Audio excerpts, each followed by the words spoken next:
ఊహించని విధంగా మహాలక్ష్మి సర్టిఫికెట్స్ తీసుకొచ్చి తెలుసుకున్న భయంకరమైన నిజంతో చక్రిని అల్లుడిగా ఒప్పుకున్న ప్రతాప్. ఇంతకు ఇదంతా ఎలా జరిగింది? అసలు ప్రతాప్ చక్రిని అల్లుడిగా ఒప్పుకోవడం ఏంటి? మరి మహాలక్ష్మి సర్టిఫికెట్స్ తీసుకురావడం ఏంటి? అసలు ఏం జరిగిందనేది వీడియో ద్వారా తెలుసుకుందాం. ఎక్కడా కూడా వీడియోని స్కిప్ చేయకుండా చివరి వరకు చూస్తే పూర్తిగా అర్థమవుతుంది. వీడియోని లైక్ చేయటం, షేర్ చేయటం మర్చిపోకండి. మీ లైక్, షేర్ మాకు మంచి సపోర్ట్, ఇంకా ఎంకరేజింగ్గా ఉంటుంది. ఇక మొత్తం మీద చూసుకున్నట్లయితే కనుక మహాలక్ష్మి కనిపించకపోవటంతో చక్రి వాళ్ళు చాలా కంగారు పడ్డారు. కానీ మహాలక్ష్మి తిరిగి ఇంటికి వస్తుంది.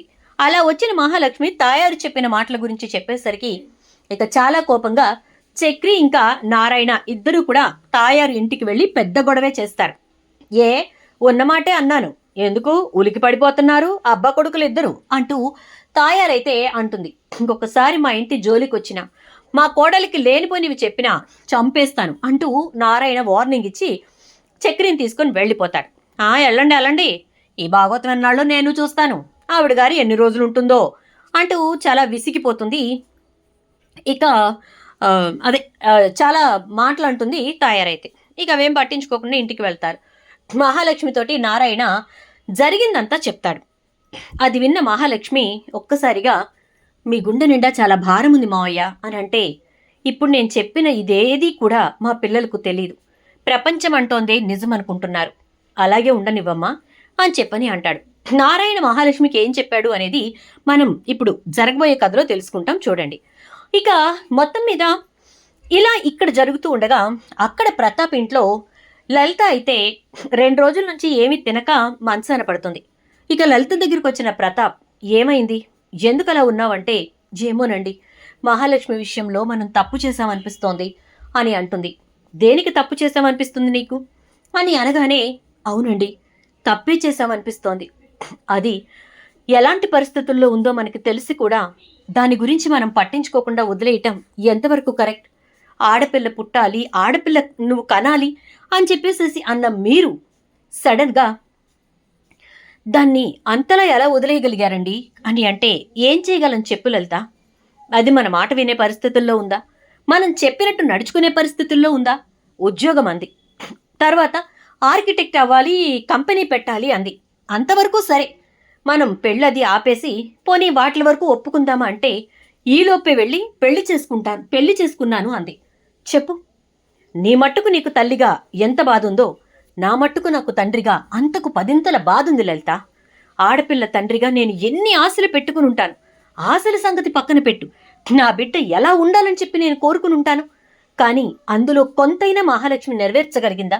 చదువుల తల్లిలా చక్కగా సరస్వతీదేవిలా ఉండే మహాలక్ష్మి ఈరోజు అసలు ఎక్కడ ఎలాంటి ఇంట్లో ఉందో కూడా నేను ఇంతవరకు చూడలేదు.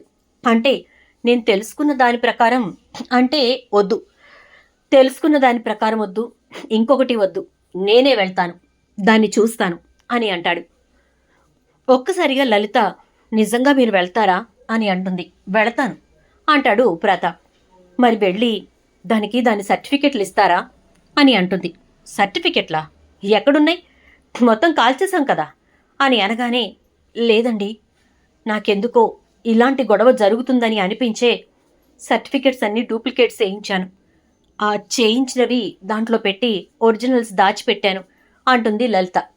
నిజం చెప్పు అంటే, అవునండి, ఒరిజినల్ సర్టిఫికెట్స్ ఉన్నాయి, అవి నేను మీ చేతికిస్తాను, అవి తీసుకుని మహాలక్ష్మి దగ్గరికి వెళ్ళండి, మహాలక్ష్మి ఖచ్చితంగా అప్పుడు మీతో మాట్లాడుతుంది, లేకపోతే కనీసం అది మన దరిదాపుల్లో కూడా రాదు, మనల్ని దాని దరిదాపుల్లో కూడా రానివ్వదు.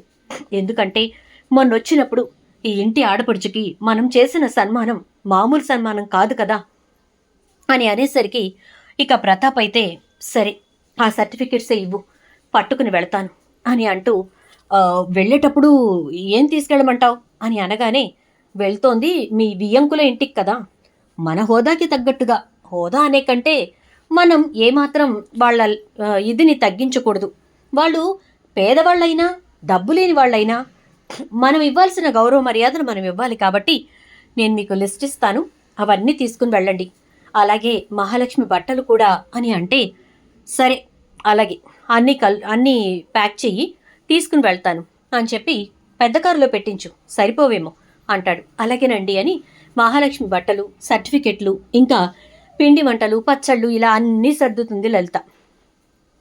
ఇక ప్రతాప్ అయితే లలిత ఇచ్చిన లిస్ట్లో ఇంకా కొన్ని కొనాల్సిన ఉండి మహాలక్ష్మి వాళ్ళ ఊరు వచ్చిన తర్వాత అక్కడ అన్నీ పర్చేస్ చేసి ఇక ఫ్రంట్ సీట్లో పెట్టుకుంటాడు. ఒక్కసారి వెనక్కి తిరిగి చూస్తే మొత్తం అంతా నిండిపోయి ఉంటుంది. కేవలం మామూలుగా ఇవ్వటానికే ఇంత నిండిపోతే సారె పంపాలంటే 2 లారీలు పెట్టాలేమో నేను అనుకుంటూ అక్కడ అంత పట్టే స్థలముందో లేదో అని చాలా ఆలోచించుకుంటూ బయలుదేరి వెళ్తాడు. ఇక లలిత చెప్పిన అడ్రస్ ప్రకారం ప్రతాప్ వచ్చి ఒక పాత ఇంటి ముందు ఆగుతాడు. ఇదేంటి, లలిత చెప్పిన అడ్రస్ ఇదే, ఈ ఇల్లేంటి ఇలా ఉంది అనుకుంటూ పక్కన వెళ్తున్న వాళ్ళని, ఏమండి ఇక్కడ నారాయణ గారి ఇల్లు అని అంటే, నారాయణ గారి ఇంటి ముందే నుంచో నారాయణ గారి ఇల్లు అంటారేంటి, అదే ఆ నారాయణ ఇల్లు అని చెప్పని వెళ్ళిపోతారు. అవునా, ఇది ఇల్లా? మై గాడ్, అసలు మహా ఇక్కడ ఎలా ఉంటుంది అనుకుంటూ ఇక ప్రతాప్ అయితే కారు దిగి లోపలికి వెళ్తాడు. కార్ లాక్ అయిన సౌండ్ వినపడి మహాలక్ష్మి గబగబా గుమ్మంలోకి వస్తుంది. ఎదురుగా వస్తున్న ప్రతాప్ని చూసి తలుపేసేస్తుంది. నా కూతురికి నాకంటే పౌరుషం ఎక్కువ అనుకుంటూ ఉంటాడు. ఎందుకమ్మా అంత గట్టిగా తలుపేశావు అని అంటే, మా నాన్న వస్తున్నారు మావయ్య అనగానే, బావగారు వస్తున్నారా, మరి ఇంకెందుకమ్మా తలుపులేసేసావు అంటూ నారాయణ గబగబా డోర్ ఓపెన్ చేసి ఎదురుగా వస్తున్న ప్రతాప్ని చూస్తాడు. ప్రతాప్ నారాయణ వంక చూస్తూ ఉంటాడు. ఇద్దరూ ఎప్పుడో ఎక్కడో ఒకరినొకరం చూసుకున్నాము అనేటటువంటి ఆలోచనతోటి అలా చూసుకుంటూ ఉంటారు. అలా ఉండగా 4 అడుగులు ముందుకు వేసి, ఒరే ప్రతాపు అంటాడు నారాయణ. ఒరే నారాయణ అంటాడు ప్రతాప్. ఇద్దరు కూడా ఒకానొకప్పుడు చాలా క్లోజ్ అండ్ థికెస్ట్ ఫ్రెండ్స్. ఇక నారాయణ పెద్దగా చదువుకోకపోవటం, ప్రతాప్ బాగా చదువుకోవటం, అందులోనూ ప్రతాప్ ఇంజనీరింగ్ చదవటం వల్ల నారాయణతోటి మంచి ఫ్రెండ్షిప్ ఉండటంతో ఇద్దరూ కూడా చాలా చక్కగా క్లోజ్ ఫ్రెండ్స్గా ఉంటారు చాలా కాలం వరకు. అలా ఉన్నటువంటి టైంలోనే వాళ్ళ మధ్య బిల్డ్ అయినటువంటి ఫ్రెండ్షిప్ అనేది ఇప్పుడు వాళ్ళిద్దరూ ఒకరినొకరు చూసుకునేసరికి వాళ్ళకి కనిపిస్తూ ఉంటుంది. ఇక వెంటనే ప్రతాప్ అయితే, నువ్విక్కడ, ఇది నీ ఇల్లా అని అంటే, అవునరా ఇదే నా ఇల్లు, నువ్వు మహాలక్ష్మి తండ్రివా అనగానే, అవును మహాలక్ష్మి నా కూతురే అని అంటూ ఉంటే, మా కన్నగాడు అన్నాడు ఒక మహారాణి మన ఇంటికి వచ్చింది, అంత పెద్దిల్లు వాళ్ళది అని చెప్పి, నేను ఇంకెవరో అనుకున్నాను. ఒరే మొత్తానికి బాగానే సెటిల్ అయ్యావు అని అంటే, నేను ఇంజనీర్ని కదా, ఇక మనం ఆ ఊరు వదిలేసి రావాల్సిన పరిస్థితి వచ్చినప్పుడు నేను డైరెక్ట్గా ముంబై వెళ్ళిపోయాను అంటే, అవును అప్పుడు నువ్వు అన్నావు ముంబైలో అయితే చాలా చక్కగా ఎదగడానికి అవకాశాలు ఉంటాయని, నేనేమో ఇక్కడికి వచ్చాను, తర్వాత జరిగినవి తెలిసినవేగా అని అంటాడు నారాయణ. అనగానే, అవును నీ బ్రతుకు నీదైపోయింది, నా బ్రతుకు నాదైపోయింది. ముంబైలో బాగా సంపాదించాను, అక్కడ సంపాదించిన అంటే తక్కువలో వచ్చిన స్థలాలన్నీ కొని లాస్ట్లీ నేను అక్కడి నుంచి వచ్చి ఇక్కడ సెటిల్ అవ్వాలనుకున్నప్పుడు అలాంటి పరిస్థితి వచ్చింది. మా నాన్న చనిపోతూ ఇక ఇక్కడే ఉండాలి అని చెప్పి కోరుకోవడంతో అక్కడ కొన్నవన్నీ కూడా అమ్మేసి ఆ క్యాష్ మొత్తం పట్టుకుని వచ్చి ఇక్కడ పెద్ద ఇల్లు కట్టుకున్నాను, పొలం ఇంకా కొన్ని స్థలాలు కొన్నాను, బాగానే సెటిల్ అయ్యాను అని అంటాడు. నాకు తెలుసురా, నేను అప్పుడు కూడా అంటూ ఉండేవాడినా, నువ్వు జీవితంలో ఎప్పటికైనా బాగా స్థిరపడతావురా, నువ్వు చదువుకున్న వాడివి అని చెప్పి అని అంటే, అవును అని అంటూ ఉంటాడు. కానీ మనిద్దరం ఒక మాట ఇచ్చిపుచ్చుకున్నాం, గుర్తుందా అంటాడు ప్రతాప్. నాకెందుకు గుర్తులేదురా, అప్పట్లో నీకున్న పరిస్థితుల వల్ల నేనేదో కాస్త నిన్ను చూసుకున్నాను అనుకో అంటే, అందుకే కదా నువ్వు వద్దంటున్నా కూడా నీ దగ్గర నేను మాట తీసుకున్నాను అంటాడు ప్రతాప్. సరేలే ఇప్పుడు అవన్నీ ఎందుకు అంటే, ఒరేయ్ నువ్వు ఆ మాట నిలబెట్టుకున్నావు కదరా అని అంటాడు. నేనెక్కడ నిలబెట్టుకున్నాను రా అంటే, మరి నా కూతురు నీ ఇంటి కోడలు అయిపోయింది కదా అని అనగానే, అవునరా నిజంగానే నీ కూతురు నా ఇంటి కోడలు అయిపోయింది కదా అని అంటాడు నారాయణ. ఆల్రెడీ ప్రతాప్ ఇంకా నారాయణ ఫ్రెండ్స్గా ఉన్నప్పటికే నారాయణకి మాధవ పుట్టేసి చక్రి అయితే కడుపులో ఉంటాడు. ఆ టైంలోనే ఇక్కడ ప్రతాప్కి తన లలితతో పెళ్ళవడం, ఆది కడుపులో ఉండడం జరుగుతుంది. ఇలా ఉన్న టైంలోనే ఒకవేళ ఆడపిల్ల పుడితే నా కడుపు మా మా ఆవిడ కడుపున పుట్టేటటువంటి కొడుకైతే కొడుకు ఇవ్వాలి, ఒకవేళ మగపిల్లాడు పుడితే మాకు ఆడపిల్ల పుడితే నువ్వు ఇవ్వాలి అని అలా మాటలు అనుకుంటారు. కానీ వీళ్ళిద్దరూ కూడా విడిపోయిన తర్వాత ఎవరికి ఎవరు పుట్టారన్నది వాళ్ళకి తెలియదు. ఒకవేళ వీళ్ళ ఇదిలో కుదరకపోతే నెక్స్ట్ పుట్టే ఆడపిల్లనైనా ఇప్పుడు పుట్టేవాడికి ఇవ్వాలి అన్నట్టుగా మాట్లాడుకుంటారనమాట. సో మొత్తానికి ప్రతాప్ ఇంటి ఆడపిల్లైనా నారాయణ ఇంటికి వెళ్ళాలి, లేదా నారాయణ ఇంటి ఆడపిల్లైనా ప్రతాప్ ఇంటికి వెళ్ళాలి అనేది వాళ్ళ మాట. సో ఆ ప్రకారంగా మహాలక్ష్మిని అయితే చక్రి పెళ్లి చేసేసుకున్నాడు. ఇక అదంతా కూడా గుర్తు తెచ్చుకుని, నిజంగానేరా నీ కూతురు నా ఇంటి కోడలైంది, అదే అప్పుడు మీ ఆవిడ కడుపుతో ఉంది కదా, మా చెల్లెమ్మ కడుపులో ఉన్న బిడ్డ ఎవరో నాకు తెలియదు, కానీ మీ చెల్లెల కడుపులో మాత్రం మగపిల్లడే పుట్టాడ్రా, వాణ్ణే మహాలక్ష్మి పెళ్లి చేసుకుంది అని అనేసరికి, ఆహా ఇలా కూడా కరెక్ట్గానే మాట మీద నిలబడ్డావురా, అప్పుడు ఎవరైతే కడుపులో ఉన్నారో వాళ్ళకే ఇవ్వాలి అని చెప్పని అనుకున్నాం కదా అని అంటాడు ప్రతాప్. ఇలా ఇద్దరూ మాట్లాడుకుంటారు. ఇక మహాలక్ష్మి లోపల నుంచి బయటికి రాదు. అమ్మ మహా, ఒక్కసారి బయటికి రమ్మా అని అంటూ ఉంటాడు ప్రతాప్. ఎందుకొచ్చారు నాన్న? నాన్న అనటం కంటే ఎందుకొచ్చారు పెద్ద మనిషి అని అంటుంది. అమ్మ అలా మాట్లాడుకో, వాడు బాధపడతాడు అంటే. వాడా?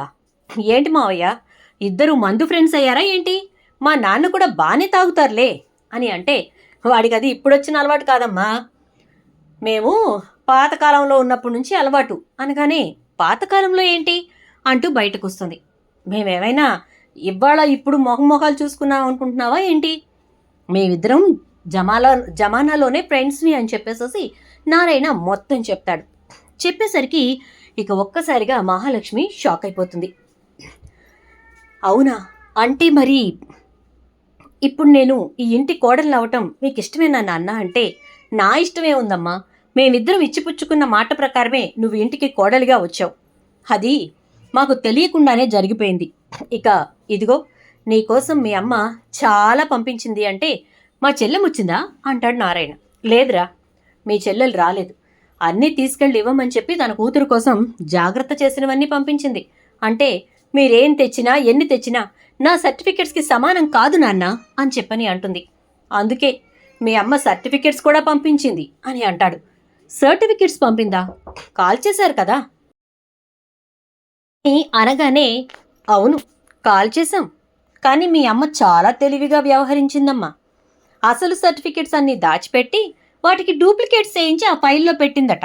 పాపం మన పిచ్చి అది గబగబా అవి తీసుకొచ్చి కాల్ చేశాం అనుకున్నాడు. ఇదిగో నిన్న నేను బాధపడుతూ ఉంటే అది మంచం పట్టుంది, ఇక అప్పుడు అసలు విషయం బయట పెట్టింది. వెళ్తానంటున్నారు కదా, సర్టిఫికెట్లు కూడా తీసుకెళ్ళండి అని ఉదయానికి లేచి కూర్చొని మొత్తం వరసనే నీ బట్టల దగ్గర నుంచి పచ్చళ్ళ దగ్గర నుంచి ఆఖరికి నీకిష్టమని ఒక డబ్బా నిండా నెయ్యి కూడా పెట్టి పంపించింది అనగానే, ఇక కన్నా వీళ్ళందరూ బయట ఆ కారు దగ్గరే నుంచుని ఇవన్నీ వదిన కోసం పంపిందంట వాళ్ళ అమ్మ అని చెప్పి చూస్తూ ఉంటారు. అప్పుడే చక్రి వస్తాడు. ఇంటి ముందు కారు ఉంది, అది ప్రతాప్ కార్. ఏంటి లోపల ఏం జరుగుతుందో అని కంగారుగా వస్తూ ఉంటే చక్రి వాళ్ళు కనపడతారు.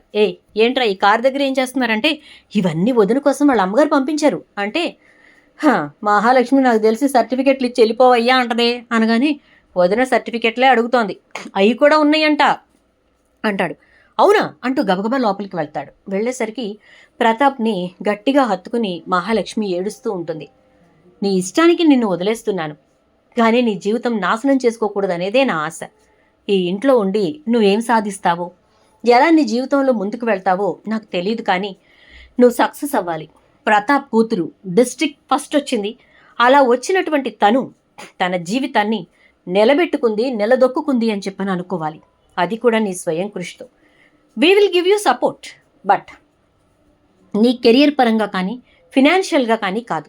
ఒక కూతురికి ఒక తండ్రి ఎలా లోటు చేయకుండా ఉండాలో అలా అన్నీ నేను అందిస్తాను, సమకూర్చుతాను. నీ కెరియర్లో మాత్రం నువ్వే నిలబడాలి, ఆర్థికంగా నువ్వే నిలదొక్కుకోవాలి అని అంటాడు. థ్యాంక్ యూ డాడ్, మెంటల్గా మోరల్గా మీరు నాకు సపోర్ట్ ఇస్తే చాలు, ఇక అంతకు మించి నాకేం అక్కర్లేదు అంటూ ఇక మాట్లాడుతూ ఉంటే చక్రి వస్తాడు. రావోయ్ అల్లుడు అంటాడు ప్రతాప్. ఒక్కసారిగా చక్రి గిర్రున తిరిగి, ఏంటిది నిజమే అనగానే, మాధవ ఒరేయ్ నోర్మి, మీ మామగారు పిలుస్తుంటే ఓవర్ యాక్షన్ చేస్తావేంటి, వెళ్ళు అని చెప్పని అంటూ ఉంటే ఇక గబగబా వెళ్తాడు. మావయ్య గారు అని చెప్పని అనగానే, మీ ఆవిడ సర్టిఫికెట్లు తెచ్చి ఇచ్చేశాను, ఇంకా మీ అత్తగారు ఏంటేంటో పంపింది ఆవిడ కోసం, నీ కోసం, అదే మీ అందరి కోసం. సో వాటన్నిటిని తెప్పించి లోపల పెడితే ఇక నేను బయలుదేరుతాను అంటాడు. ఇంత సౌమ్యంగా, ఇంత శాంతంగా మీరేనా మాట్లాడుతుంది అని అంటాడు. అన్నీ మీ ఆవిడ మీ నాన్న చెప్తారులే కానీ, ఒరే నారాయణ నేను బయలుదేరుతాను, ఇక అవన్నీ దింపను, లాక్ తీస్తాను అని లాక్ ఓపెన్ చేస్తాడు. చేసిన తర్వాత మహాలక్ష్మి, అరే కన్నా అనగానే, ఏంటదనమ్మా అంటాడు. అవన్నీ తీసుకుని రండి అని చెప్పని అంటుంది.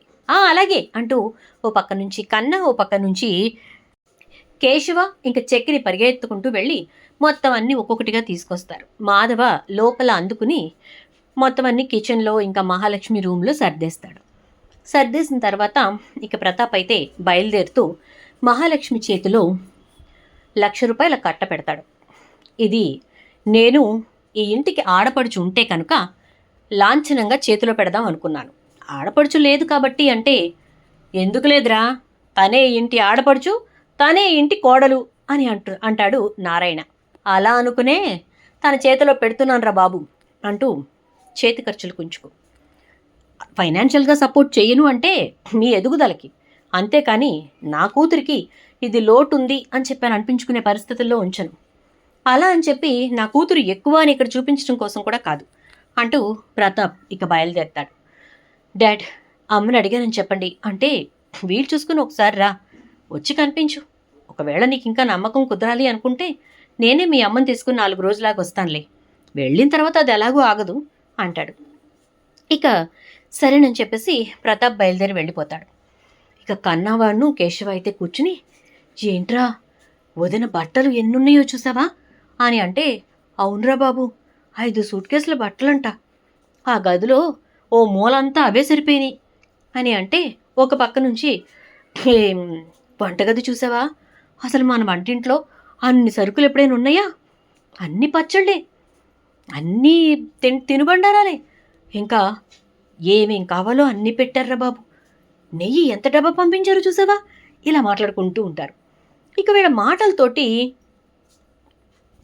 చక్రి వచ్చి, ఏంట్రా గొప్పింటల్లుడంటే ఇలాగే ఉంటుంది అనగానే, చాలులే పోయి కోసావు కానీ కోతలు, అవన్నీ పంపించింది వదిన కోసం, అయినా నువ్వు అల్లుడు అని చెప్పేసి ఏమి ఆయన అనుకోవట్లేదంటే, ఎందుకు అనుకోవట్లేదురా, వాడు పుట్టక ముందే అల్లుడు అనుకున్నాడు వాడు అని చెప్పేసేసి అంటాడు ఇక నారాయణ. అదేంటి నాన్న అంటే, ఇక వాళ్ళ స్నేహం గురించి ఇంకా అలా అన్ని విషయాల గురించి చెప్తూ ఉంటే అదంతా విని చక్రి, అంటే మాకు ముందే రాసి పెట్టుందన్నమాట అని మహాలక్ష్మికి వినిపించేలా అంటాడు. మాటే ఎన్నన్నా ఇక్కడ ఒప్పుకునే పరిస్థితులు లేవులే అని చెప్పని అంటుంది. అస్సలు కొరకరాని కొయ్య అనుకుంటూ ఉంటాడు. ఈలోపు ఇక మాధవ అన్నీ సర్ది, అమ్మ మహా ఇగో అన్నీ ఇక్కడ పెట్టాను, నీకెప్పుడు ఏది కావాలో తీసుకుని తిను అంటే, అదేంటి నన్ను వేరు చేసి మాట్లాడుతున్నావు పెద్ది అంటే, వేరు చేయట్లేదు తల్లి, నేను లేనని చెప్పి వంటగదిలోకి రానని ఉండకుండా అనగానే, అలా అంటావా, సరే నేనే కాదు నాతో పాటు అందరూ తీసుకుని తినాలి, ఇవి మన కోసం వచ్చాయి, కేవలం నా కోసం కాదు, అలా వేరుగా చూస్తానంటే నేను ఇప్పుడే వెళ్ళిపోతాను అని అంటుంది. లేదమ్మా అని ఇక అందరికీ చెప్పి, మంచి టీ పెడతాను అందరూ తాగండి అని అంటూ ఉంటే, ఇక తన తండ్రి ఇచ్చిన డబ్బు తీసుకెళ్ళి తన గదిలో భద్రం చేసుకుంటుంది మహాలక్ష్మి. ఇక లోపలికి వెళ్ళి సర్టిఫికెట్స్ని చూసుకుని మురిసిపోతూ ఉంటుంది. మాధవ్ వచ్చి, బంగారు తల్లి, నీ మంచి మనసుకు దేవుడు మంచే చేశాడు, ఎక్కడా నీకు చెడు చేయలేదు అంటూ ఉండగానే ఇక మహాలక్ష్మికి తాయారన్న మాటలు గుర్తొస్తాయి. మీ 4 అన్నదమ్ములు ఒకసారి నా గదికి రండి అని చెప్పానంటే వస్తారు. అలా వచ్చిన తర్వాత ఇక మహాలక్ష్మి నారాయణ తనతో చెప్పిన విషయాన్ని నలుగురికి చెప్తుంది. ఇప్పటి వరకు మీ దగ్గర రివీల్ చేయనటువంటి విషయం, మీ అమ్మగారు ఎలా చనిపోయారు అనేది. అందరూ అంటున్నట్టుగా మీ నాన్న మీ అమ్మని చంపలేదు, మీ అమ్మ చనిపోవడానికి కారణం అంటూ ఉంటే, ఏంటి అంటే ఆవిడికి క్యాన్సర్ అట, ఆ విషయం ఎవ్వరికీ తెలియనియొద్దని ఆయన దగ్గర మాట తీసుకుంది, ఆవిడ్ని పీక నులిమి చంపేశాడు అని మీ అత్తవాళ్ళు ప్రచారం చేశారు. ప్రపంచమంతా అదే నిజం అనుకుంది.